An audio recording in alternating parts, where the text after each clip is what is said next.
আল্লাহ নিজের হাতে রমজান সাজাইছেন। আল্লাহ বলে, বান্দা শোনো আমি রমজানকে কেমনে সাজাইলাম। 1, পুরা মাস রোজা। 2, প্রতিদিন ইফতার। 3, প্রতিদিন সাহারি। 4, প্রতিদিন 20 রাকাত তারাবি। 5, শেষ দশকে এতেকাফ। 6, শেষ দশকের বেজর রাত্রিতে শবে কদর। এরপরে 7, একটা নফল একটা ফরজের সমান।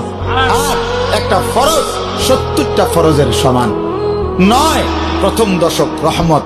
10, মাঝখানের দশক মাগফিরাত। 11, শেষ দশক জাহান্নাম থেকে মুক্তি। আল্লাহ বলেন, জান্নাতের দরজা খুলে দিলাম, জাহান্নামের দরজা বন্ধ করে দিলাম, সমস্ত শয়তানগুলোকে শেকলে বন্দী করে দিলাম।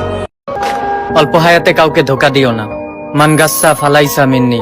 তুমি যত বড় নামাজি হও, রোজাদার হও, হজ করনেওয়ালা হাজি হও, অন্য তো দূরের কথা, তুমি যদি জানোয়ারকে ধোকা দাও তুমি আমার উম্মত নও।